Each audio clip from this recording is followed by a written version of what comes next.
Alrighty, good evening, everybody. I'm gonna call this school board meeting to order at 7 o'clock. Can I please get a roll call? Jack Sapia. Here. Woodward. Here. Katie Newton. I'm here. Shauna Manthorn. Here. Sherwood. Yes. Krista McCormick. Kim, yes. Kim, sorry. That's close. You got That's a 50% right. Yep, there's a bunch of Ks. Bree Woodward. Here. And Paula Kane. Yes. And Kristen Savage. She is excused. She's at her son's, I think, one of the last soccer games, so. Alright, if everybody could stand for the Pledge of Allegiance, flags up this way. I pledge allegiance to the flag of the United States of America and to the republic for which it stands, one nation, under God, indivisible, with liberty and justice for all.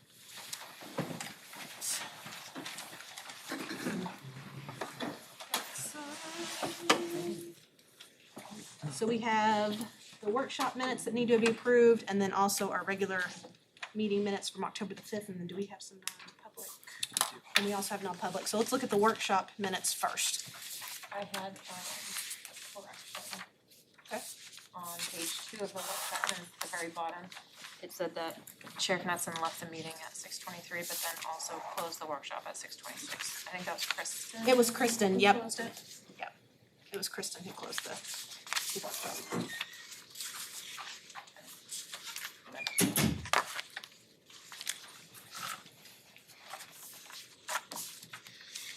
Any other corrections?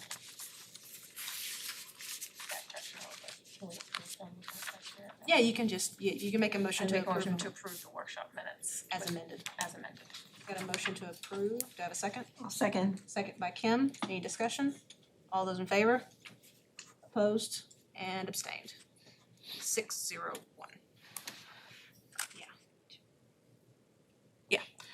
Yeah. Let's see, next is the meeting minutes for 10-5.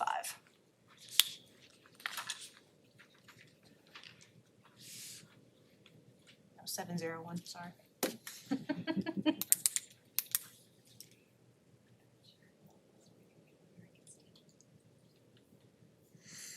Make a motion to approve the minutes of 10-5-2023. Motion to approve, do I have a second?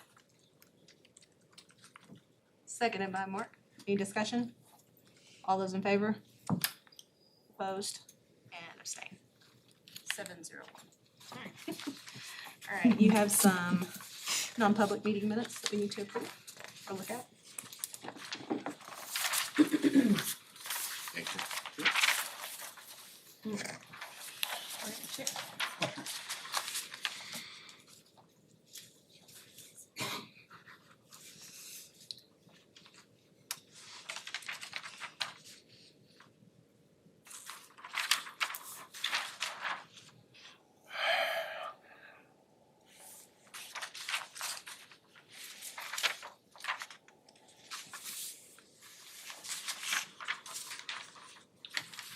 I'll make a motion to accept the non-public meetings for October 5th.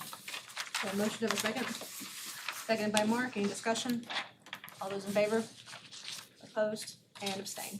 7-0-1. If you could pass this back. My apologies. Tisk, sir.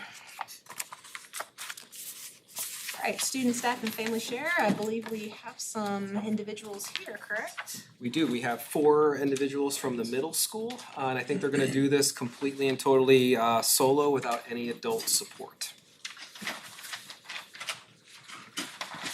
Thanks for joining us.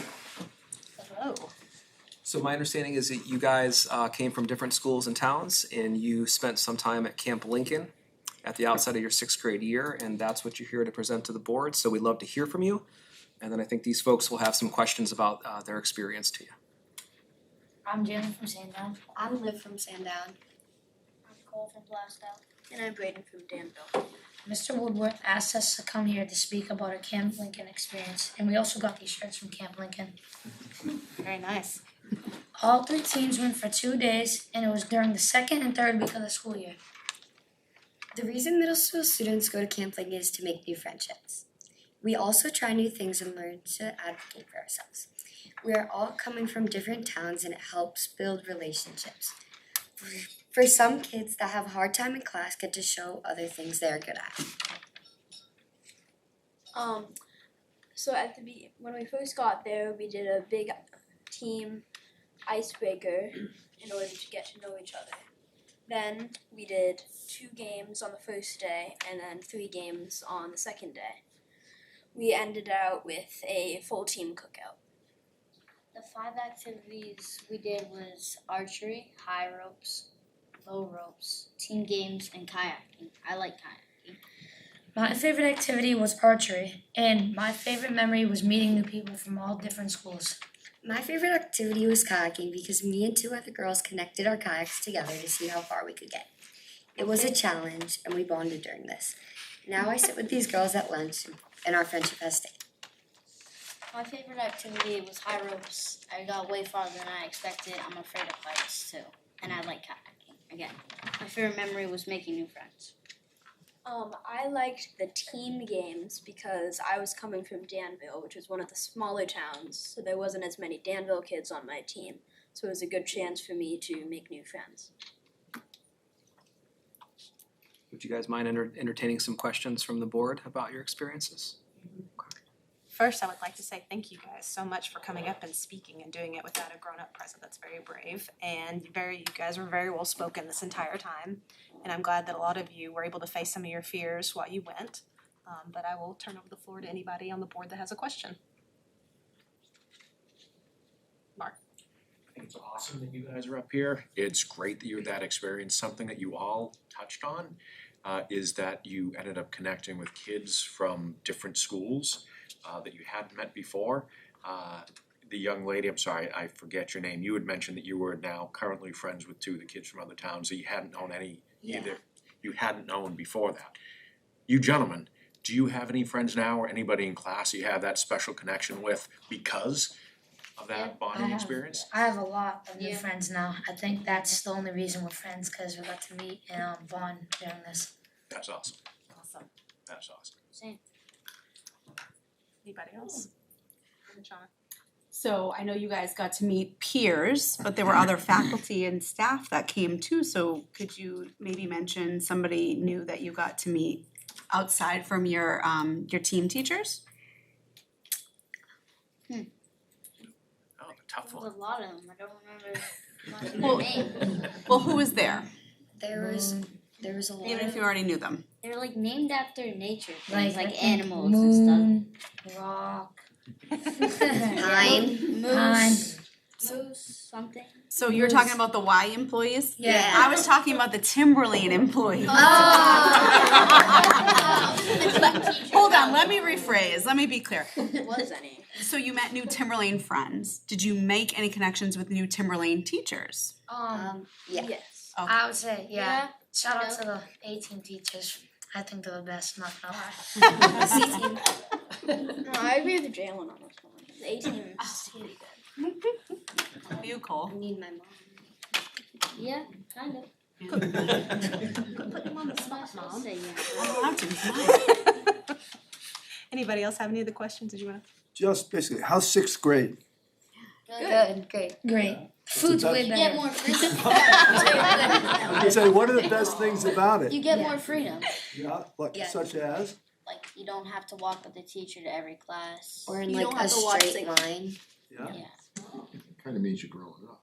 And you kind of get to handle stuff on your own to get prepared for life. Like Yeah. sending emails for your own work that you're missing. They don't if tell you you're every missing little work. thing. Nice. And you guys can handle that, right? Yeah, I think so. Yeah, Jack, go ahead. how do we get one of those t-shirts? Maybe. Guess you're gonna have to go to Camp Lincoln. I mean, you should, I mean, come on. I'm sure we got an extra small or 2 for you. I'm proud of you guys. You made friends that you can have for a very long time. So keep up the good work. Thank you. Anybody else have any questions for them?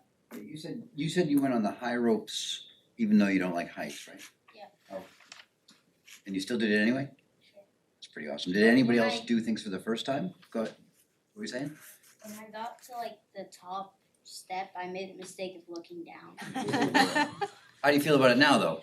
Like you feel more, Yeah. Yeah. Better. A little better. anybody else do things for the first time or? I did archery and I figured out that I'm lefty in archery. You're lefty in archery. Wow. Wow. I also did archery for the first time, and I found out that I'm not good at it. I used to go to summer, we had archery every summer, I was never good at it, so that's, did you have any? I would say archery too, but I think I would say the opposite of reading. I found I was pretty good at it. I got bullseye same. My uncle already taught me, so I was kind of good at it. Alright, that's awesome, thank you. Well, thank you guys so much again for coming and sharing your experiences. It's always nice to hear what you guys are up to, so thank you again. Thank you. Thank you. Thanks, guys. Thank you for having us.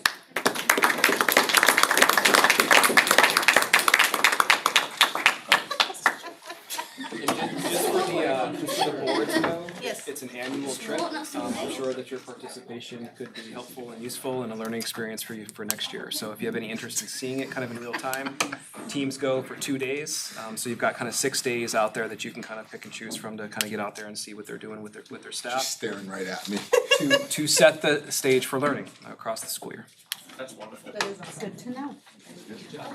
Come on, Jack, you don't wanna go do the ropes I'm course? done camping. Twice. Do we have any more student, staff, and family share? Okay. Do we have any delegates and individuals? No, we do not. Okay. Could I get a motion to move the 30 minutes portion of the delegate individuals to the end of the meeting? So moved. Can I get a second? Second. Any discussion? All those in favor? 8-0-0. Alright. Student rep, did they make another video? Student rep is virtual tonight. Right, yes. they're playing soccer tonight. Yes. I'm so glad they started doing these videos though, so Yeah, at that's least so we can see cool. them, that's really good. Yeah. Oh wait, there's a video. Squeezing that in your busy schedule. I know, right?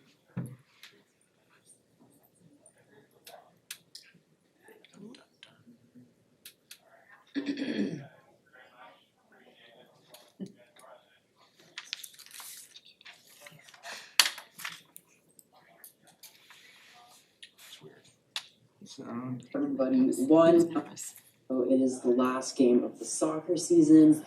I honestly didn't anticipate the away games to really interfere with the meetings, but due to schedule changes, it really just didn't work out, and I apologize, and I thank everybody for their understanding during this time. I will be able to attend meetings in person, as my schedule will be more clear now moving forward.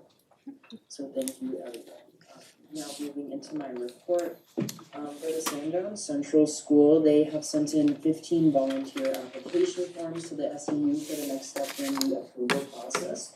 Sandown is thankful for the community interest that has been shown to support staff and students. Tomorrow, October 20th, Central students will have a field trip to the fire station.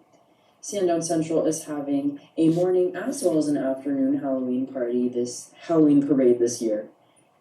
Sandown North is looking forward to a visit from the fire department as well. The fire department will be presenting to first, second, and third grade students about fire prevention. Sandown North will be jump-starting their shoe drive very soon. Parent conferences are scheduled next week at Sandown North. This is an opportunity for student progress to be shared and for student learning to be showcased.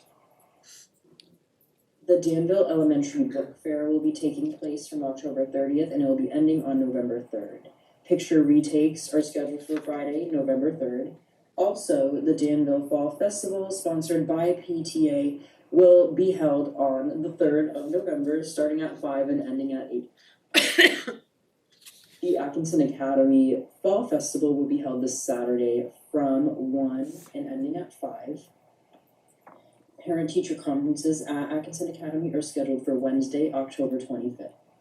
The Scholastic Book Fair will be the week of October 30th. There will be an evening for families to attend the book fair. At Pollard, the 5th grade parent committee Halloween party is being held Friday, October 27th from 5:30 and it will be ending at 7:30. This will be held in the Pollard School Gym. Pollard's annual Halloween parade is being held on October 30th. The Pollard PTA is holding a Bingo for Books event on November 15th, starting at 6 and ending at 7:30 at the Pollard School. The PTA is looking for donations of new and gently used books to make this event a success. There is a bin in the Pollard School lobby for those who would like to make a donation. At the middle school, their cookie fundraiser is still open. This will be ending on the 23rd of October. At the high school, PSAT results for juniors will be released in mid-November. Spirit Week is underway at the high school. Dress-up days included Barbie vs. Ken, Through the Ages Day, Soccer Mom vs. Barbecue Dad Day, and Class Color Day. The junior class won Bubble Ball at the high school carnival. And lastly, ticket sales have ended for the Spirit Week dance, and this will be held Saturday at the high school. Thank you all, and I hope to see you all soon. And good luck to the boys soccer team tonight in their game. Right, on to current business, we have athletics annual report, Mr. Fantasia. Hope you all have been pretty busy so far this year. It's a good busy. Good. There was a little bit of a buffer between me and the middle school kids, cause I didn't wanna follow them. That was not something to be followed. Just some highlights of the annual report from the 22-23 year. The athletic department provided over 30 sport offerings for boys and girls. We had 434 students participating in athletics at the high school, which is approximately 44% of the total student population. Of that number, 52% of those kids played multiple sports, which we were really happy about.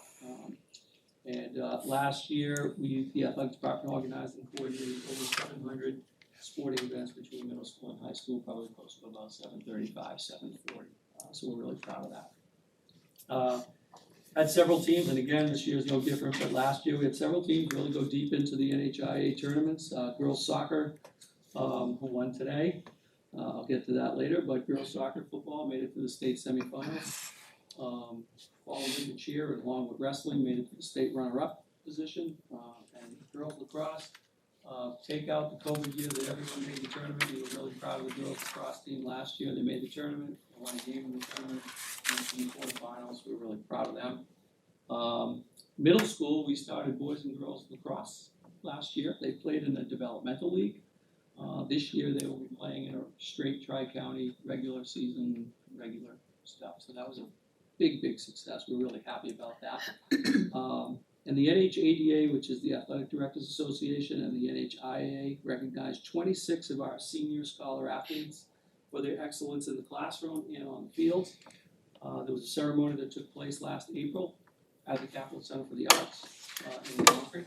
And then at the conclusion of the school year, the athletic department did their annual senior recognition, where we recognize all of our seniors that participated in sports this senior year. And that was a very good success. One of the things we do with our senior recognition, it's really about saying thank you. It's really about all those seniors walking away with some sort of a gift from us to say thank you for the way they've represented us for their time. And it's been a good tradition that we've had. Also, Timberlake continues to create student leadership workshops for our Life of an Owl program, and that's still expanding now as we speak. But what we were able to do, and again, thank you to Tim Leaner and Ken Blaster and other coaches who step up and help us with this. We've actually got 2 different workshops now. We have what we call our basic training workshop for our younger student athletes, who, it gives them kind of a base of some of the information that we want them to take away. And then we have an advanced class, and thank you to Danny Donovan who helped us. We went out on the outdoor ropes course with the older guys and girls, and got them up there and made them have to bond like you just heard a little while. And what we are, just not to get sidetracked, but one of the things that we're going to do this year that I'm really proud of, COVID kind of took away our opportunity for kids from different schools to interact with each other in leadership programs.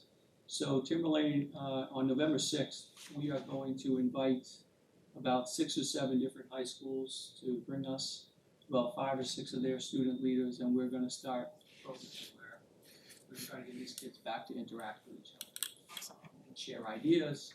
Like I tell people, no one really has an original idea anymore. We steal from each other. So if we can get something from someone else and then get it from us, I think that would be great. But the leadership program has really grown, and we're really proud of that. And last September, we held our Hall of Fame ceremony at Atkinson Country Club. It was a great success. Individuals were honored as well as the 2009 state champion field hockey team, which was great.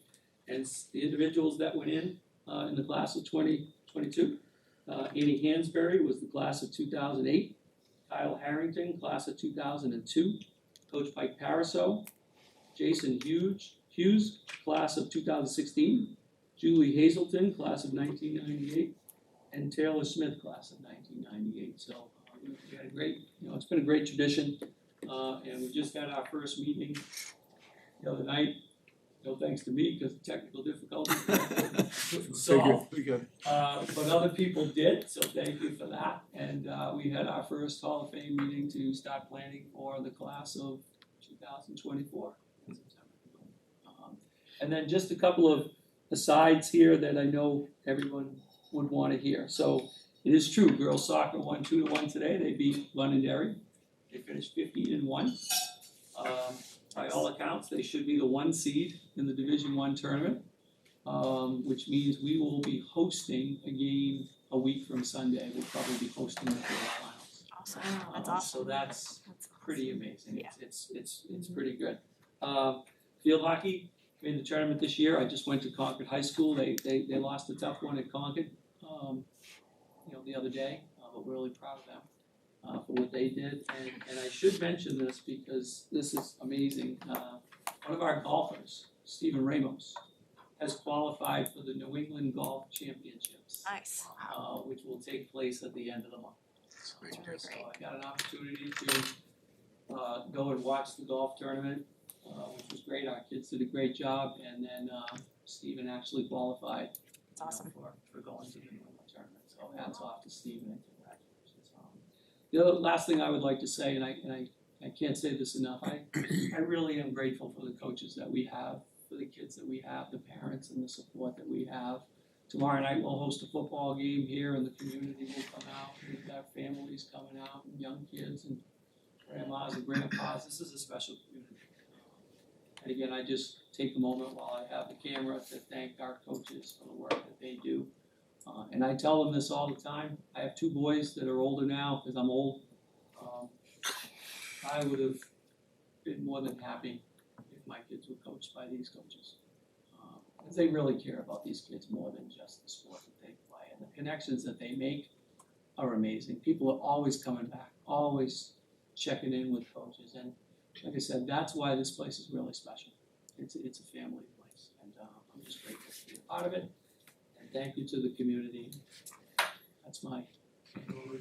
Thank you. Awesome. Thank you. Great report. Sounds like a lot of congratulations to a lot of your athletes, and sounds like they've really done some good work this year. So, does anybody have any? Yeah, I got 2 questions for you, Angela. The first one is the state of Massachusetts and the state of New York. They have these radio blurbs about the benefits of athletic programs in high school. Does New Hampshire have anything, as they go down, less drug use, higher academic scores, the litany of things that our student athletes do? Does New Hampshire have anything like that? A couple of things. The NHIA has kind of like a social media. They used to have a very good social media department. They're trying to get that back now after COVID. But they do have a lot of information on their websites that we kind of try to take and post in our Twitter account and things like that. Sorry, X account. And then when you come to some games, especially tournament games, the NHIA is always, making it. And it's funny because if you host an NHIA tournament game, you have a script. So when I give that to my announcers, they're amazed that, okay, you have to talk about, some of the statistical data. They have all that stuff that they publicize at all of our tournament events too. So, and we try to take some of that and make sure that we're giving it to our community. Is there a way of restricting Mr. Blaska from taking baseball players? Just kidding. I'm not even gonna touch Mr. Blaska, Mr. Blaska. I'm kidding. Ken's the man. I don't think, no, we should talk about the lacrosse helmets, probably No, not. No, it's not okay. right now. Just, all right. Thank All you. right, that's it. Thank you, Angela. Bree. I was wondering, in the student leadership trainings, roughly how many students go through that in a year? So we are an anomaly at Timberlane that I'm really proud of. because we will train, at any time in our 4-year cycle, we have probably over 100 kids that are trained. A lot of schools they'll have what they call SALT teams, student athlete leadership teams. We are called Life of an Owl, and we've morphed this into it's not just for athletics. In fact, this is probably for next year, so if you want to block your ears, you can. But our student leaders have taken our PowerPoint presentation that we use in our basic training course, and they have edited that PowerPoint so that it fits any kid at Timberland. Scenarios are now broadened so that they don't just deal with athletics. We have people are coming from Kurt Schweiss. We met with him in the summer. We had a lot of his student leaders come in as part of our nucleus. So we're really, and I've reached out to Jen Libby and all the other activities. We are really making this a Life of an Owl program, and I am really proud to tell you that today when I met with our student leaders in Timlina, the PowerPoint does not look like it looked a year or two ago, and it's all from the kids. I actually put on a workshop for athletic directors about student leadership last spring, and all I keep saying to people is the best thing that I can do is get out of the way. Like, just if they have ideas, fix it so that they have a path to get to that idea and get it into reality. So there's a lot of things in the works right now that I can't talk about because then I won't have anything to talk about next year. But they are really amazing. These kids are amazing. Just as a historical, perspective, 10 years ago, like Life of an Athlete was a new thing to the state, and Timberland was, because of Angelo, right on top of that, and we were giving presentations with our kids going to Concord and talking to other kids, or meeting with other kids, and as a group, then they were presenting to athletic directors at the yearly conferences. And Angelo was giving workshops and really trying to promote that this is good for the culture of the whole school, not just for the athletes. It's not because of athleticism, but it's because of all the co-curricular activities that kids do, that develop leadership opportunities. And I think he's done a great job of creating a culture of, that this is something that everybody has access to. So it's been very successful. I'm glad to see that the kids are taking it over. That's good.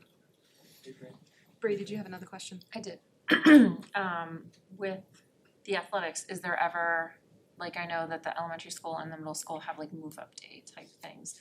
Is there any partnership with the younger students? So one of the things that we have been doing for several years, we like to get our, again, student leaders to connect with the middle school's 8th grade student leadership group.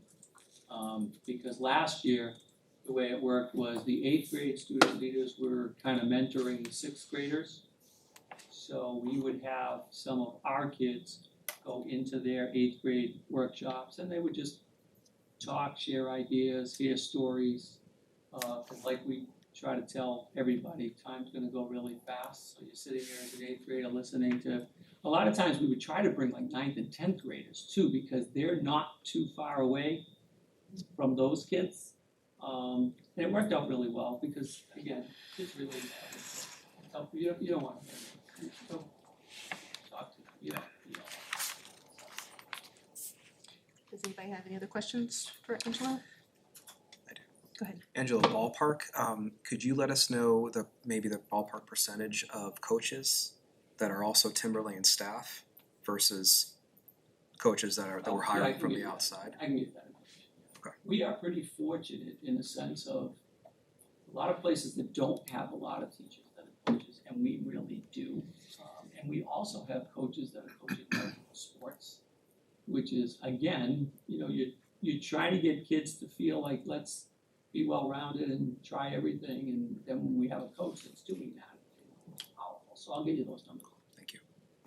Any other questions or comments? All right, thank you. Thank you very much. Thank you. All right, next is policies. We have two, one for a second read and one for a first. The second read is policy JICD, which is student discipline and due process. when this last came before the board, we had an issue with it being taken out about parent notification. It went back to policy. If you look at page 2 of that policy, what the policy committee did is they kept that in. Now it states that under detention and temporary reassignment that the parents, guardians shall be notified. So that is in there.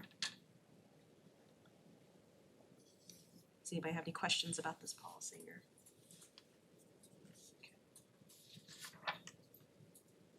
Can I get a motion to accept for second read? So moved. Policy JICD. Do I get a second? Second. Second by Dawn. Is there any discussion on this policy? All those in favor? Opposed and abstained, 8-0-0. All right, the next one for first read is policy KCD, which is public gifts and donations. And the changes and recommendations for this, the changes reflect the 2023 passage of the HB 207, which increases the amount of unanticipated revenue the school board may accept without a need for a 7-day notice and public hearing.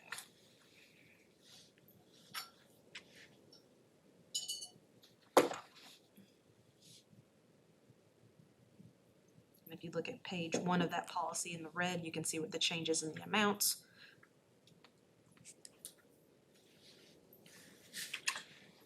Just ask a question, why 5,000 to 20,000? Was there some methodology behind that?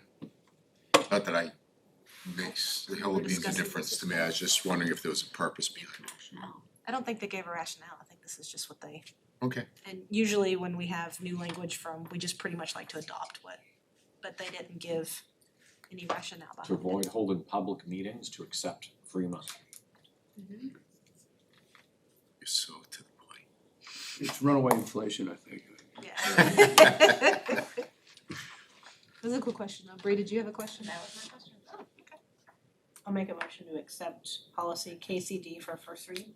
Have a motion, do I have a second? Second. Seconded by Shauna, do I have any discussion further? All those in favor? Opposed and abstained, 8-0-0. All right, assessment calendar. Sandy was supposed to speak to this, but she is not here. She's going and seeing us play, I think, with her daughter. She is, So absolutely. she definitely needs to be there, so you gonna speak to the Yeah, so I calendar? mean, she wrote it out fairly clearly with the help of Lucy and Mark, it's just kind of setting the stage for how things will roll out. Just organize ourselves about how we're collecting student data, and to organize the teachers about how that, those pieces are rolling out in school. So it's something that they brought here kind of on an annual basis, but just to update the board on just the master calendar and a comprehensive approach in terms of how we are looking to get data from students to make decisions that will kind of drive instruction, but also to have assessment that is also kind of letting us know dipstick wise where they are at certain points in time. So the teachers have some opportunities to discuss and adjust as time rolls on. Does anybody have any questions? Comments? Okay. Alright. Next is our sub-rate pay. Go Fran. Come on down. I did provide you with an executive summary of a request to increase our sub-rate pay. As I had indicated, we haven't increased our sub-rate pay since fiscal 2022. We're struggling to get substitutes just as much as we're struggling to get teachers or paras or anybody, to work in our schools. When we looked at our fill rate for 1 year, last year to this past fall, the fill rate was 48%. Which is low, especially trying to find subs for our paras. And we have about 30 para openings, so as you can imagine, we have a need for a lot of para subs. So what I would say is our current rates really are not necessarily not competitive with the other districts. One of the things we're trying to do by combining the one rate for para and non-certified teachers is that what happens is if you have an assignment that's a teacher assignment, for a teacher sub assignment, which is paying 105, and a para assignment, which is paying 85, people are gonna take the teacher assignment, right? So we're hoping that if we combine it to one rate, it'll be more competitive for people to maybe take some of the para assignments. The nurse, what we're looking, as far as nursing, as again, we have the national nursing shortage has been for years, we struggle as well. We have about three nurse subs right now, but they're very hard to be able to schedule really. We've been very fortunate that for the most part, we haven't had long, people being out we have 10 nurses, I believe, 10 positions. And we've been very fortunate we haven't had any like serious illnesses where we've had to have somebody cover for a long period of time. And as I mentioned in the summer, we reached out to a temp agency and it was $100 an hour for a nurse sub. So we want to increase the rate so it's be a little bit more competitive so that, so that they'll work for us and not necessarily, through a temp agency, which is one of the reasons why we're looking to increase the nurse rate. The other thing that we're asking this year is also for an LNA. Now we have 3 LNA positions right now. We have not had LNA subs.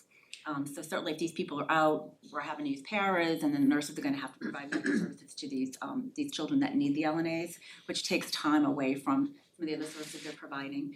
And as I mentioned, in some cases, we can use an LNA in probably the middle of the high school where we normally have 2 nurses to help provide some medical services so that at least it's cheaper if we can't find a nurse, which ideally we'd like to, but also gives us the flexibility of being able to use somebody there with another nurse to oversee it. And we have not fully expended our sublines, so we have enough. We're fairly confident that in this year and possibly even next year, we're not going to necessarily have to increase the subline rates in our operating budget because we have been far below what we normally have been expending because we can't find anybody to work. So that's kind of where we are. If you guys have any questions, I'm not saying this is going to be the be all and the end all. I mean, throwing money is not always the answer, but what I'm hoping is that at least maybe entice people to either do our district more than say Exeter or Hudson or whatever. Maybe actually sub more than one day or 2 days, and also get those people in for the paras because that is a big issue for us right now. Did you have a question, Jack? Yeah. Yeah, I do. Or maybe just a suggestion.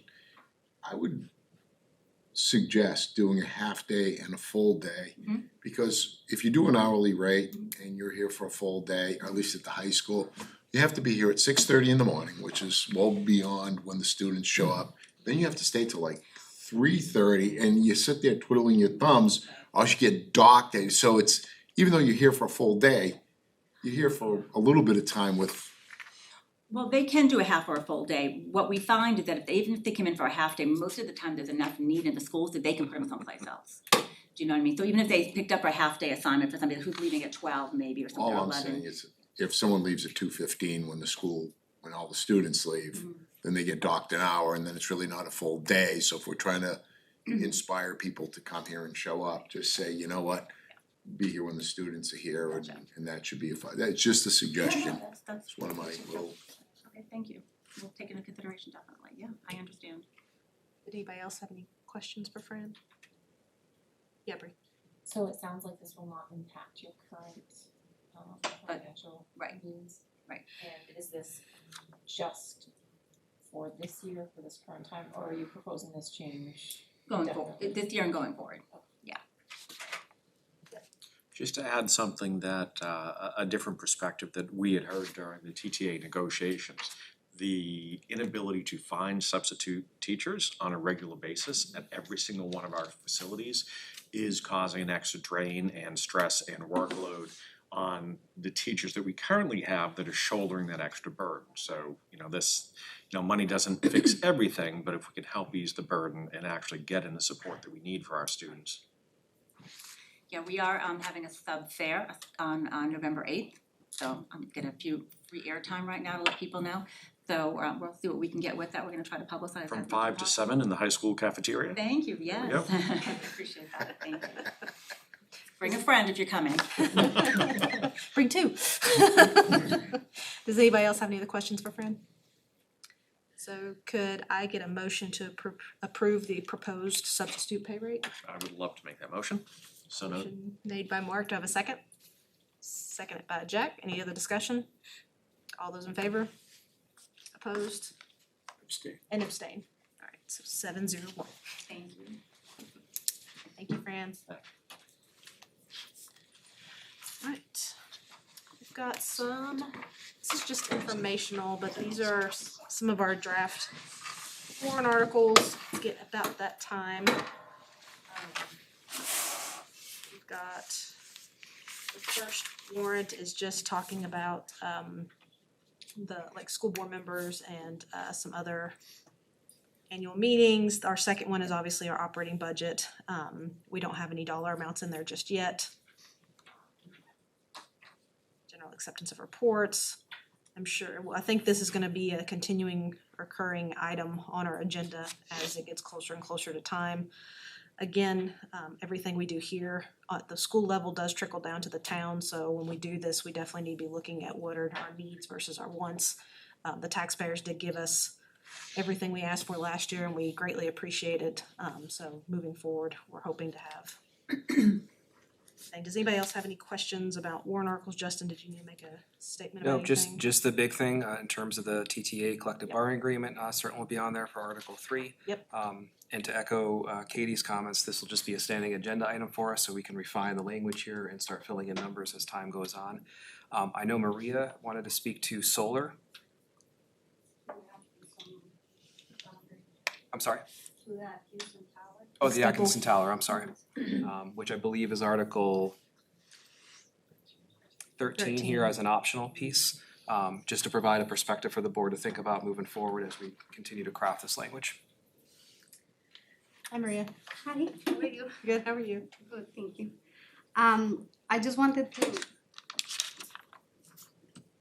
Raise the just point possibility. out, so the tower at Kingston Academy is is in our articles of agreement. Right.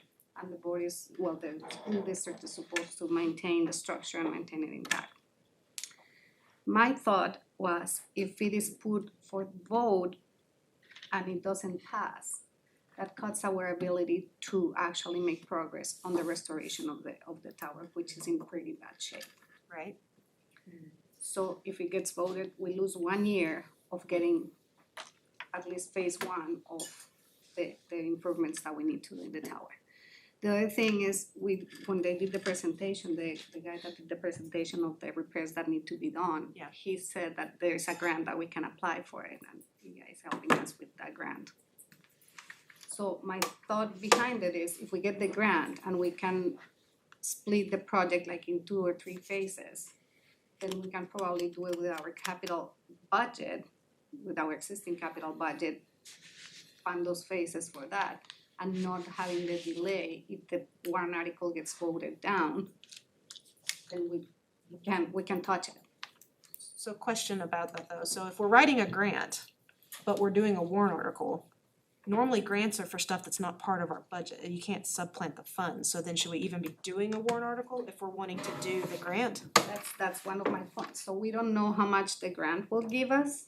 We know how much the project is, we don't know how much the grant is going to give us. So that's why I'm suggesting, let's wait and don't put this in a warrant article. Let's see how much we can get from the grant and see if the remaining funding is, like if we will have enough money in our capital budget to cover the cost of the additional money. So that way we don't depend on a vote to do something that is actually, that we are obligated to because of the Jack and article of agreement. So my understanding of this, sitting on those committees and listening to the gentleman from Maine, is that this was to be done in 3 phases. The first 2 phases were, I believe, and correct me if I'm wrong, 100. The second phase was 125, and the last phase, which wasn't as critical and crucial, was $500,000. And I think, to Maria's point, it makes great sense to put the first phase, or maybe the first and second phase, into the budget or are expended out of the capital line. And then that $500,000, that third phase, which isn't critical but must be done, into the last phase, potentially in the form of a warrant after we figure out how much money that we can get in the grant. Does that? And usually, if I'm not mistaken, it's matching, right? Yeah, I thought that's what the gentleman from Maine said. I'm not familiar with the grant and I'm not sure how much it could be. Do you know when the grant is due? The gentleman that presented the project to us, he said in his experience, he will think that we can get a substantial amount of money because of the building, because of the history of the building, because the materials that are in the building, all these things, he thought it will really contribute for us to attain a good amount of money from the grant. I think he said 50%. It's actually in the meeting, we discussed it in one of our school board Yeah. meetings, so I'll go back and look at that number.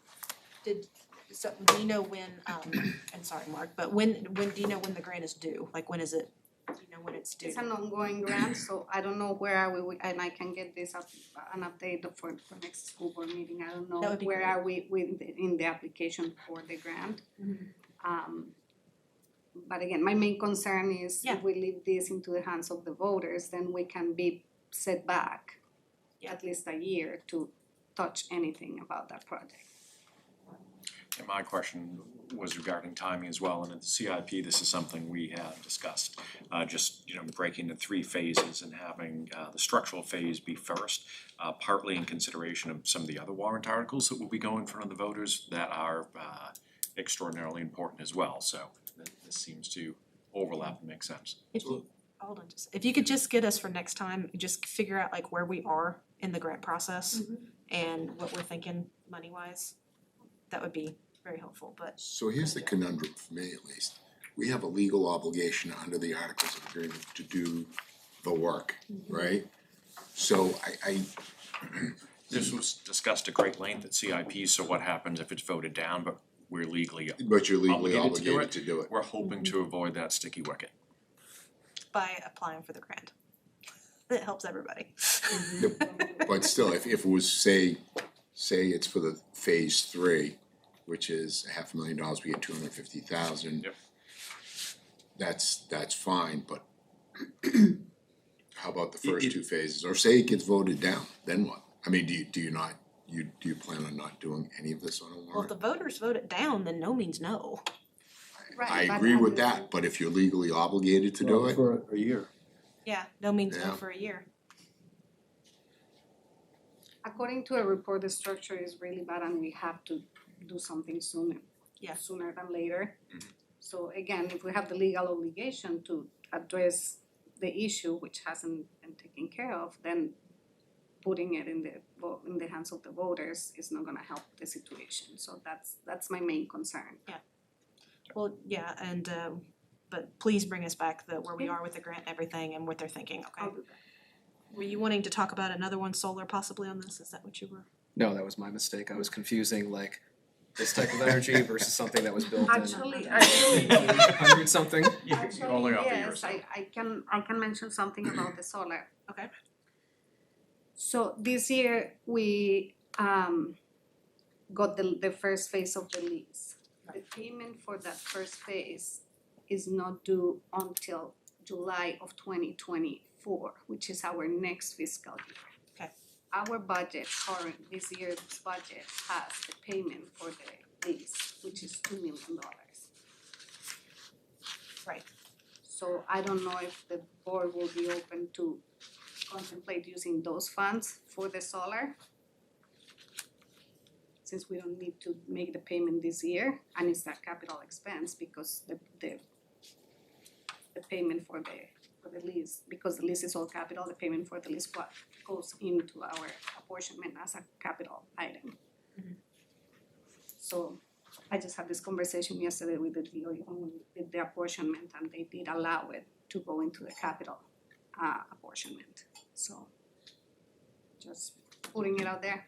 Mark? Yeah, my personal feeling, and just, we had talked about this at CIP as well, I mean, this will be a big ask, and I think in order to be clear and honest with the public, need to educate them as to the true benefit of it and payback. That's something that I know there are a couple different ways of skinning the cat, but I think actually presenting to the public and educating them may be the most comfortable path for me, but I'm more than happy to hear any other thoughts. I agree with you, Mark. I also think that if we have that money available, I think we should encumber it to make that payment that we actually use the money for. I don't wanna stop borrowing from Peter to pay Paul, and, ultimately, I believe the taxpayers should be making the decision as to what road we go down. Because if it makes so much, and I believe it does, it makes great sense, then let's have confidence in their ability to make good decisions. And kinda that's where I'm leaning on the tower now too, except for the first two phases, cause it's not a lot of money. It is, but it's, in the scheme of things, it's manageable. Let's put our confidence in the voters to make good decisions. And I think if you present it the way the soul has been presented to us, or the tower being a legal obligation, I think they'll stand by us. Any other questions for Maria while she's here on any of the warrant articles? Okay, thank you, Maria. Thanks, Maria. Alright. Administrators report. So talking about grants, Kelly Salovich and Ken Henderson are here, and I know that I made this announcement at BudCom, but I wanted to recognize their work for securing a grant for Strong Connections, which will help us with some safety equipment and camera work to the tune of almost $250,000. So we appreciate you guys. Thank you. Have some dessert. I think I've shared this group that we're holding our leadership meetings in the schools, so we can have a chance to kind of walk through them. The last school we visited was last Friday at Pollard. Just a couple things I want to report out from my experience there. I talked to 14 kids individually. I'm very purposeful about asking them what they're learning, not what they're doing.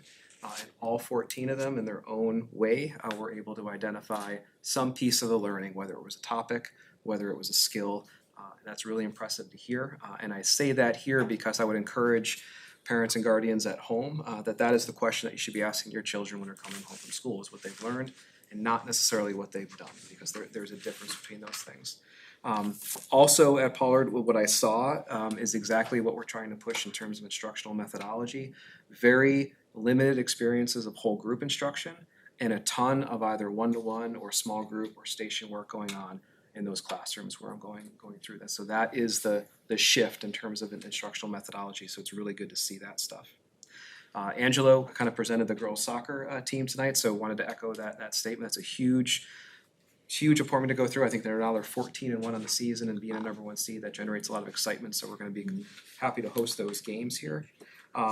Just as an update, the next BudCom meeting is the 26th. At that meeting, we're gonna hear from athletics, the music department, and both the secondary schools for their budgets, so I would appreciate and encourage the public to tune into that. Those are also televised meetings as well. You don't need to be here in person, so we can kind of learn about values, because when people are talking about where they want to spend dollars, they're talking about what they value. So looking forward to hearing from those. Two kid pieces I want to highlight is that we're working currently at the middle school to really build up the advisory program that's there. So I've done some work over there with the staff as an admin group, and also the teaching staff dating back to last year. I got an email last week from Coral Hampy, who's a Spanish teacher over there, and she wanted to let me know that she had kids coming into her classroom playing the game Whoosh, which tells me, that's not gonna mean anything to people here at home, but tells me that they are implementing those advisory strategies around that. And if the board ever wishes to engage in a game of Whoosh, I'm happy to teach it to you. It's addictive and it will flow. But that idea that you can do something in one classroom and it follows you to that next classroom to continue to build culture and climate was really positive for me to hear. And lastly, I'd like to speak specifically to Jacob Raymond. He's a high school student. He has invited me to the last day of kind of Spirit Day tomorrow for the relay race at the high school. We are gonna crush it because I think it's students, teachers, and admin. So speaking for the admin group, I'm gonna either be pushing or inside of a wheelbarrow as opposed to kind of a relay race, and I'm looking forward to defeating everybody out there. A time on that, and is that gonna 1 be p.m. sharp. televised? 1 p.m. sharp. Are we invited? What's the over-under? What's the over-under? What I understand is like there's a long-standing history of the adults winning over there, so we'll see what it's like. But I heard the fighting birds. But I appreciate the invite from Jacob. That's awesome. Do you know if you're going to be in the barrel or pushing it? So I'm doing it with Maura Mayer, and I think her and I need to decide kind of what is the best strategic approach. But this is one leg of a relay that I think involves a shot from a basketball, court. There's an egg thing. Lou, you may know a whole lot more about it. You have no idea. Are you in it? But those things that kind of generate excitement, and for kids to see adults doing things with them and not to them. Stay safe. That's awesome. Yeah, stay safe. That's what I got. That's what you got. Okay. Right. That's really good. That's awesome. Well, Outside of my comfort zone. you got this. You just can't break the standing tradition. You can't lose. All right, personnel report. We have one nomination and one resignation, which is, yep. Sure. You have to make a motion. I'd like to make a motion to accept the professional nomination of Travis Burnham, special education teacher at Timberlane Regional Middle School. Have a motion, do I have a second? Second. Seconded by Mark. Any discussion? All those in favor? Opposed and abstained, 8-0. And I'll make a motion to accept the professional resignation of Nicole Denisco, science teacher at Timberlane Regional Middle School. Can I have a second? Second by Dawn. Any discussion? All those in favor? Opposed and abstained, 8-0. And then we do have a vacancy report. Anything to add, Fran? Not really. Okay. Except that we did hire the, oh God, what's on there? Student support coordinator. Thank you, yes. Does anybody have any questions for Fran about the vacancy report or anything? Okay, thank you. Thank you. All right, committee reports. I'm gonna start with Paul. I don't have anything new. Nothing new? All right. Bree? Strategic Planning Committee met today. And how was that? Oh my God, I'm so pumped. We had a great group of individuals representing across these 7 buildings. Is that an accurate statement? Great. And there is some great work that's gonna be coming down the pipes from admin into the different buildings, and we have kind of collaborated in figuring out what areas of improvement are needed and what areas of strength we need to kind of show. And yeah, we're excited. Awesome. Next meeting is November 16th. Yes, it is. Great. So glad you met today. You too, Kim. Strategic planning was great. All the things that Bree said, and then I don't have anything else. We have CNA coming up, beginning first Tuesday of November. That's all I have. Mark?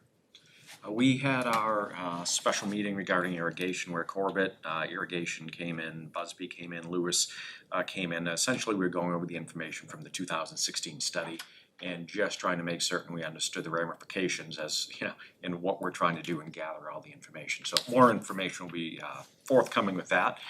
CIP met and Maria touched on some of the recommendations, the Belfry Tower being split into three phases, solar panel, prioritize the recommendations for the 2024 and 2025 spending, boilers, locker room in the middle school is a big one. Wall repairs we're going to be doing over 3 years, seeing as how they're not structural, and that's a big money item. And under our lease agreement, the high school roof is going to be replaced, as well as replacing the HVAC on the top on the roof. That will be spread out over 2 years. Atkinson Academy, the HVAC will be tackled as well. TTA negotiations, we had another negotiation. We are all now moving in a very, very similar direction. I'm very cautiously optimistic. We have similar goals in sight. We haven't come to an agreement yet, obviously, but I am, again, very cautiously optimistic, emphasis on the optimism. BudCom met, and we heard from, do you want me to handle BudCom? Go for it. Atkinson Academy, and the variance over last year's spend is $1,350. Danville came to us, and their variance over last year was $1,748. Pollard came in at about $1,000 less than last year's spend. Sandown Central, we have a lot of different names for Sandown Central now, was within $400 of last year's. And Sandown North, they were the largest variance at about $16,000, and that was simply to ask for some tables. For 9 kidney tables, they're really stressed for space. They're trying to utilize it the best way they can. And one of the disadvantages of having such a large spread in body size for students is not all the equipment and not all the tables were suitable for all the students. And they were, using some pre-patched up tables. So they want to have some flexible tables for the kids. In general, to me, that represented a real effort on behalf of the administrators to understand the financial stresses that our community is in, and they have their pencils as sharp as possible. And if you look at the spend, I mean, in general, it's about $1,500 over last year's variance. That's well below inflation, so I, tip my caps to them for doing everything they can with the little they have. There we go. Was that sufficient? That was good. Yeah. That was so good. It was a busy week. It was, for you. Shauna? So I just wanted to share, very excited that the Wellness Committee met last week and we did a revision of the mission statement and goals, and I just want to share with the public so they understand the purpose of the Wellness Committee. So the mission states that the Timberlane Regional School District Wellness Committee will work collaboratively to make recommendations in order to promote healthy environments in the communities. Recommendations, guidelines, and opportunities for the promotion of healthy living fall into the categories of: number 1, food and nutrition; number 2, physical activity and play; number 3, mindfulness, emotional well-being, and drug awareness. The Wellness Committee will review existing policies and practices and develop consistent guidelines for healthy living for students and staff in all of our schools and communities. The goals that we will meet at least 3 times during the 2023-2024 school year to discuss ways to support the wellness mission. Representation from each school, parents, the SAU, and our community will examine current district policies and practices. The committee will facilitate the communication of those policies and procedures in place and make recommendations to guide their implementation at each building and throughout the communities. So there was a lot of really great discussion from the representatives that were there across the district of things that are occurring at building level, both with supporting and engaging faculty and students, and then students and faculty, as well as parents being involved in several activities. And it was a really great start to the year. I think there was a lot of really good ideas generated. There's a lot of enthusiasm in this committee to empower wellness throughout the district at different levels and in different ways, and so we're excited to put these goals into fruition and get going on some ideas. That's good. And that's all I have. Glad you met. Yes, I am glad we met. It's my favorite. Safety Committee, we met Tuesday this week, didn't we? Yeah, Tuesday this week. Continue, Alice is being rolled out. The communities, we had a couple forums for Alice, and it sounds like that those went really well. And again, we'll meet, I think, another time in November. Just to reiterate what Mark stated, that yes, the TTA negotiations continue on. We had a big session on October 11th. Our next full day session is October 26th. And again, I share the same as Mark, and that those are going really well. And there's been good conversation back and forth, and we hope to continue that momentum that we currently have. Don? I look forward to the curriculum meeting coming up, and did get to sit in on the discussions around the policies that you saw tonight from the policy committee. They do a great job in that committee, making decisions and moving forward, giving us something to consider. But probably the highlight of my last couple of weeks was going to the fun run at the middle school the other day for the end of the season celebration, in a sense, of the cross country boys and girls teams, and such an enthusiastic group of parents. Even a board member ran the fun run. Did get lost in the woods, but Shauna, I applaud you for your Thanks for waiting for me to come out of the woods. Get his flashlight ready. Really? Yeah, we stayed a little extra, had some pizza, and then she came back. Everybody finished. Yep, everybody finished, including me. I'd have got lost. It was rough. Everybody else did a mile, I think she did 2 or 3. She wanted to check out the science pond, so she talked to Jack about that. Definitely did way more hills than was anticipated. Thanks, Don. Jack? Yeah, so Mark pretty much touched base. I attended the CIP committee meeting, it's everything he said it was. And again, it's always a work in progress. I attended the facilities meeting. We have a potential saggy pipe in the septic system at the high school.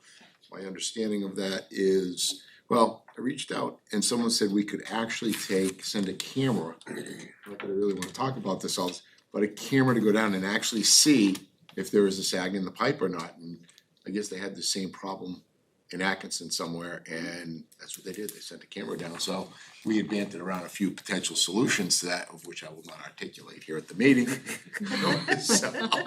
So I'd also like to, my understanding is, and Justin, maybe you can talk this, the tornadoes helped the girls field hockey team get their game in by lending them the lights, and they moved them down there, and so a little thank you to the tornadoes for helping out the girls field hockey team get into the playoffs.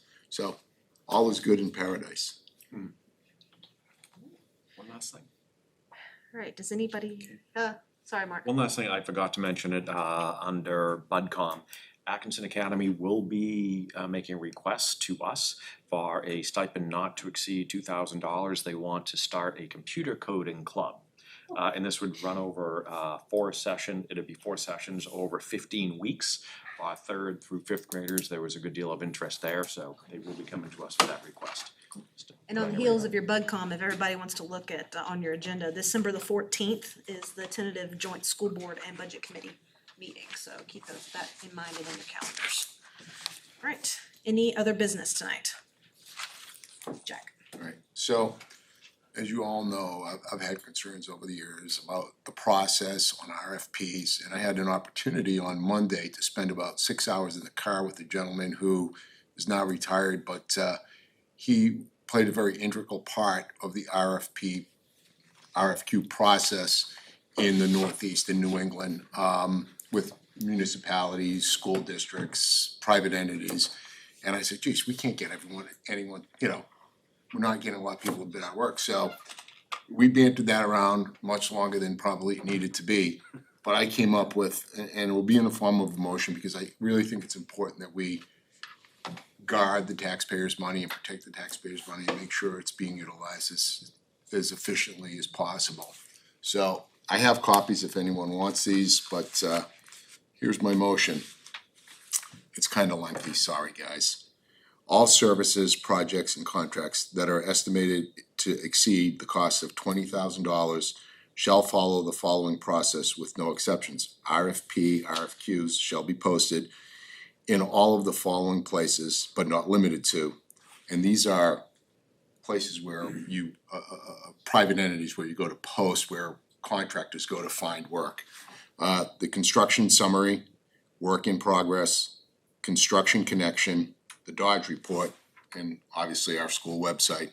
No work shall be awarded unless there are a minimum of 3 bids submitted by qualified companies during the bidding process. In case there is less than 3 bids, the district shall immediately, upon request, go out to bid again. All subcontractors' work will follow the file sub-bid process, exercising the same said above resource. So in other words, if we were to have someone build us a building, you get a price from the general contractor, but you also put the masonry, the electricity, the electrical, the plumbing, that all goes out on separate bids. So it's just a way of tightening up the process and making sure we're getting as much money as we possibly can out of this. No additional extensions, addendums to the scope of work and or services that is part of the project, contract, or consultant shall be awarded without the school board approval. Work and or services shall be reduced. Work and or services shall not be reduced or divided into multiple contracts and or projects to avoid the said above process. In case of an emergency or failure, this process may be waived by the superintendent or school board to reduce the impact of the emergency. All consultants, services, and contractual work is to be presented to the school board prior to the work being posted and or awarded. So basically, what this does is it gives us a place to go to find as many qualified participants as possible in the bidding process. It also tightens up the process as far as keeping us involved and informed as to what's going on around the district. I mean, there are things that we have done that were code, that were spec, that it's just large sums of money that we need to be aware of. And this is just a way of making sure we know what's going on of making sure that we have multiple, the spirit of competition is alive and well. And I think by implementing this, we do that. Now, what I see this, I see this playing out is if you guys are gracious enough to support me on this tonight, or support the district on this, then this should go over to policy, and this should be incorporated into the policy, so the policy committee understands kind of what the flavor of the board is. This should be our policy, in my humble opinion, so that's my 2 cents, So, maybe a nickel. hold on. So we have a policy related to going out to bids, correct, Maria? Mhm. Okay. What impact would this have on the operation? So what I'm hearing from Jack in the brief is there would be a change to the posting requirements about where it is. There'd be a change to the minimum bids. There would be a change to additions. There would be a change to the notification of the school board for posting and awarding. What I'd like to be able to do is to have some opportunity to talk with the team that implements that work and to see if any of these changes would have a detrimental effect, whether on the speed of projects getting done or our abilities to solicit bids, before I would weigh in and give any terms of opinion about whether it should go either way. I'd also like to understand what currently is in our policy that maybe some of these pieces do or don't do, so that we could be able to have a response that we're talking about the actual things we're doing and not that we think that we're doing. I don't know, Marie, if you wanted to add to that discussion at all, if you want to. Mark, did you want to say something? I did, it shifted a little bit after hearing Justin, but what I'm hearing from you is essentially what you are trying to do is ensure that we get multiple bids on sites that are well-known to the largest contractors around, just to try to increase the number of participants in the bidding process to make certain we're getting the most bang for the buck. Is that kind of the spirit? Is that the nature of it? You should be exercising every opportunity to get as many qualified participants in the process as possible. Number two, we need to clean up the way we are currently. I don't think it's right, I don't think it's fair that after we award a project, that all of a sudden there's a substantial 25, whatever that number is, added on to the project, because now that is taken out of that process. And in addition to that, say you have a construction management team or a general contractor, you go to build a building, and you don't put in that foul sub-bid process, all of a sudden, or someone's working off of, say, margin, there's no incentive to be competitive, there's no incentive to drive cost out of, it's not my money, it's the taxpayers' money, and that's what we are charged with. Yeah. If it makes it a little bit harder for the administrators, I apologize, but we have that overbearing responsibility to make sure that, you know, a lot of stuff is in the policy already, I agree with you, and I know some of this is redundant, but my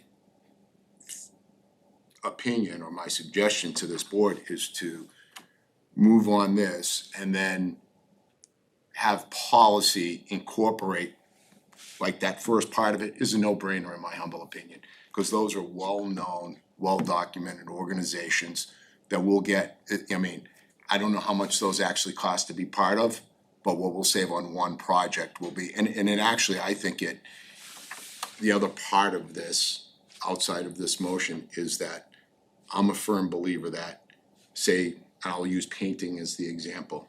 If you do one painting contract for the total scope of the year, you know, you can say so much a square foot for roller work, so much for trim work. That means the administration only's gotta put that out to bid once for the year. That does two things. One, it frees up the administration chasing painting contractors all year. The second thing it does is there's economy and scale.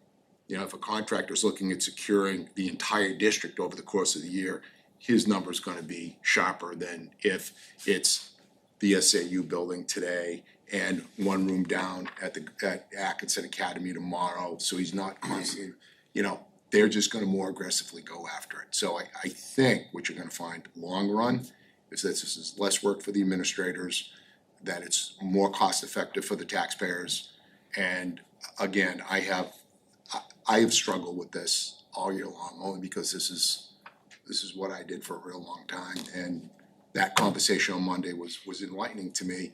And it's not only my concern here, but it's a concern throughout the Northeast. It's not or should I say country-wise, it's an issue. For municipalities. Yes. Well, no, even the private. So I mean, you make a lot of good points, Jack. And but what I think, instead of this being a motion, what I think should do is that this needs, your language and what you have needs to go to policy. We need to pull the current policy and see what it states. And we as a board can't make an effective decision until we have all facts and all findings about what's going on. So I think what we should do is let this go to policy. I don't think you need a motion, and see if we can work that and let Justin do his research, because I agree with you, we need to make it streamlined, we need to make sure that we're getting the most bang for our buck and we're being fiscally responsible to our taxpayers. So, Shauna, and then. And is it possible to get it on the policy agenda for our next policy meeting? Yeah, we could absolutely do that. And just to make a comment to what Jack had said, I just want to be really clear. It's not that I'm concerned about additional work for the administrators. I think that group will work and continue to work and are committed to do all the things that you're seeking out to do in terms of protecting taxpayers. I want to be sure that any decisions made even if they're the best intentions, don't have unintended consequences for us as an organization down the road. And I want to vet all that stuff out. Paul and then Maria. So, yeah, I don't see a motion here that I could support. I would have to see this all laid out. I don't know those people you talked about. I know how we do contracts with construction and general contractors with a lot bigger projects than what we're doing at Timberlane. I specifically, as a director in that process, don't want to be managing subcontractors under a general contractor. I don't. And we don't have time for it. So if we're taking bids on each one of those processes, we'll never get anything done, in my opinion, until I see it all mapped out. It could be different than what I'm saying right now. I'm open to that. So to that end, I would say, yeah, if we draw this up, bring it to policy, talk through it, and then we can all research it. I'd love to research it. I think some of the things you say are wonderful. Yeah. So I actually want to share with you what the current process that we have is, because it's pretty similar to what you are proposing. So right now, the way we do it is an RFP gets, any project that is over $30,000, which is the policy, has to go out to bid. So any project over 30,000, we write the RFP, we contact all the vendors that we know are in that line of business. So for example, paving.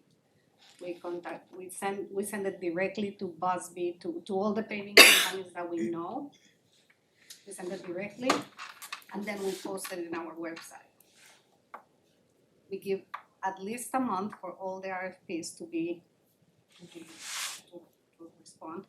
All bid openings are public. Anybody can come to the bid openings. They all have access to it. You can come, you can review the material of the bidders, you can review anything that you want. Anybody in the public can come. And then the decision gets made depending on what project it is, not only based on price, but in many other criteria, depending on the project, right? So usually it's Carl, the superintendent, or the principal, and me making the decision of what is really what we need to happen and what is the best bid that fits the needs of the project. With that said, I don't know, I mean, I have never done this to organizations that do it. I don't know if you have. I don't know. Yeah, we do. We use a company. So I'm with Walmart, but we use a company that facilitates the bids process. We remove ourselves from it, and then they come to us with the best bids, and we can still make decisions. But there's a company that does that. There's also, I like the idea that you had just mentioned of utilizing some place that there's a pull and push system. Yes. So we're kind of putting the stuff and people have to go fetch it, where in your system, there's a common source for all people, because there's a bunch of vendors we don't know. So let me. I like that idea. Yeah, so let me just talk about, say, those 4 things that I listed. The Dodge report. I used to be, in the mainstream business. I would go to the Dodge report every single day to see the jobs that are coming up, to see what's going on, right? So that hits so many more people. And it is so much more a neutral process, which I think we need to get to, okay? And it spears on the level of competition. I don't wanna be, we're not limited to, I said at the very beginning, not limited to those four. So by all means, we reach out to those people that we know and say, hey, this is coming up, make sure you do it. But by posting it in those 4 different locations, and there could be more, these were the ones that were highly recommended. The Dodge Report was something I dove into as a business owner every single day to see up and coming projects, right? So it makes perfect sense. And again, the way I kind of see this playing out in a perfect world, and it affected us this year, if we put out the bids in a couple days in, say, March, when we get that undesignated fund balance, which this year was $5 million, we only had one project bidded, that we only had put out, well, we actually didn't even put that out to bid, but we used a federal or state bid, right? We didn't have that RFP process in place, so we were limited to what we could do with that money. And the last thing I'll say is, on the FAFSA bid, Paul, to your question on that, how that works is you put something out to bid, and you do that bid opening in a day. So the general contractors all submit their bids, but you also have the bids from all the subcontractors. There are many cases here where we have companies subbing out to other contractors. We wanna control who's doing what, but we don't, during the project, it would be the general contractor managing those subcontractors, not us. It's like, here's the low bidder on the masonry, general contractor, this is who you're working with, right? So this way here, we know that we are getting the most effective and most efficient price possible. It's something that's done at the state level every single day. This is not unusual stuff. This is pretty commonplace stuff that I just think we should implement here as a matter of best practices. I'd like to see it so it doesn't, so I would understand the administrative burden. I don't know what it would be. There is none, because the general contractor picks all that up after the bidding process is done. Well, again, Jack, like I said, you made a lot of good points, but again, in order for us to make a good sound decision, we have to have everything laid out. So I feel like what we should be doing is this should definitely go to policy, should pull that policy, let Justin do the investigation like what he stated, and if stuff makes good sense, then yeah, for sure, and then it can come back to the board and we can vote on it. And we're gonna expedite that. I don't see any reason it can't get the next policy. What I would ask, Jack, from you is just to send me the language. I'm taking notes as you're writing here, but I'd like. Can I come? Don't give me a hard copy. No, I was just gonna say, email it to me, will you please? And I'll bring it to policy. Jack, I'm gonna show. Sure. Say it again. Did Jack attend that policy Yes. meeting? Yeah, he just It's a he was public, coming. they're all They're all public public meetings. Yes. I may get thrown out, but. And Actually, then Jack specifically can't. my. that file gets provided Yes, to the absolutely. as well. And And then, I also, I didn't finish explaining our current process. So you mentioned, for example, the painting, that's exactly what we do. So we look at all the projects that we have for the year in that area, and we go out to bid for the entire For the year. entire, you only have one painting contractor? We right now have one painter contractor which does every building, the SAU, everything.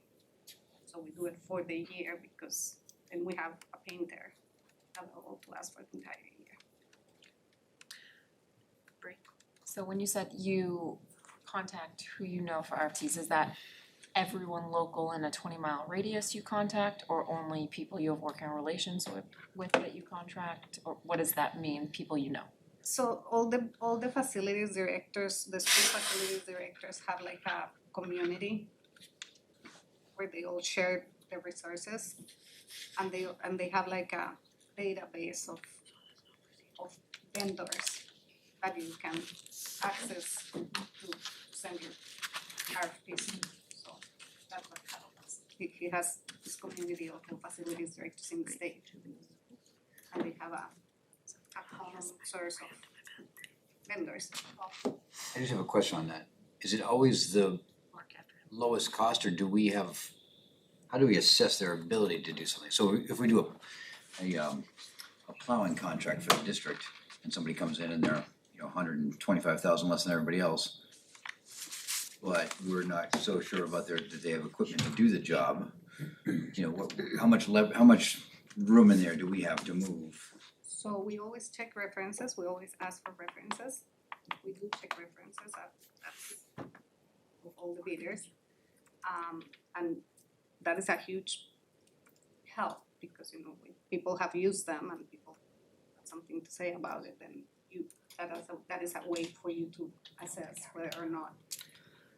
We also, they have to explain how they're gonna do the project or how are they gonna utilize resources for the project as part of their response. So, like I said, and we have not always go with the lowest bidder because of things like that. So for example, the tractor, we put out a bid for the tractor, we got, I don't know how many bids, I don't remember how many bids, say 6 bids. There were 2 that were lower, there were machines that were from China that nobody ever heard about them. Right. And we're like, do we really want to, we used the tractor probably for 15 years, so is this reliable? Is this a machine that is gonna hold the work that we needed to do? No, probably not. So do we go with the John Deere, or do we go with the, you know, like the brands that, you know, so that is one example. Yes, we got 2 bids that were super low, a lot lower than the other ones, but don't necessarily go with them because of the reliable product that we're getting. Mark, Jack, and then Bree. Look forward to hearing back from the findings and getting some feedback to see what the potential ramifications are. Thank you for expediting this and having it be at the next policy. Regardless of what that turns out, do you see any disadvantages of ensuring that in addition to our regular resources and lines of communication for reaching out for bids, that we utilize, you know, the four areas that Jack had recommended? Do you see any disadvantage of that? Because I'm just thinking of some of the other questions, you know, not being able to find anybody, you know, to, you know, for say the field cutting services. Well, perhaps if we have a broader net, we'd have more people. No, posting on those sites, that we can start doing Awesome. right now. I mean, that's just to send it one more place, like. Perfect. That has no impact at all. Jack. To your question, Paul, I could see there's a thing called the restricted bid. When you have a specialized thing like the academy roof, right? There's probably just a handful of guys in the whole Northeast that can even manage that, right? But that's part of the bid process. Then there's the legal portion of that, you know, there have been a lot of lawsuits over the years, specifically in Massachusetts, that if someone feels disenfranchised from that bidding process, you know, throwing in addendums. So I was involved in something a few years back in a different location where, you know, one particular bidder got addendums the night before, and like so that's why keeping this thing really tight is important. And then, you know, none of this is done with malice or anything, but there are things that get added on to a project that I think the board, from a fiscal standpoint, even when we're looking at other spending, needs to understand. So part of this was reporting back to us, knowing what those bids were. You know, normally you would get a bid report, so I'm more interested in understanding how a bid went. There's the first portion of it, but then there's the reporting back and the fiscal portion of that back to us. So, and then one last thing, the masonry, the pointing up out here, our original bid that we got, our low bid was $30,000 on a $40,000, on a $400,000 project, right? I'm like, there is no way that that's right. And I asked one simple question, like, what are you using for material? Well, I haven't given that much thought yet. So how'd you come up with a number if you didn't know what you're using on the project, right? So out the door he went, but people were convinced that we could do the $400,000 project for 30 grand. And I'm like, guys, this is long ago, long before your time. You guys, I was like, no. yeah. So I'm just saying, even though I you wasn't part of have that bid process, you're not specifically obligated, but you do have a responsibility to be fair. Right. So that kind of follows up my question, who ultimately says we're going with this person?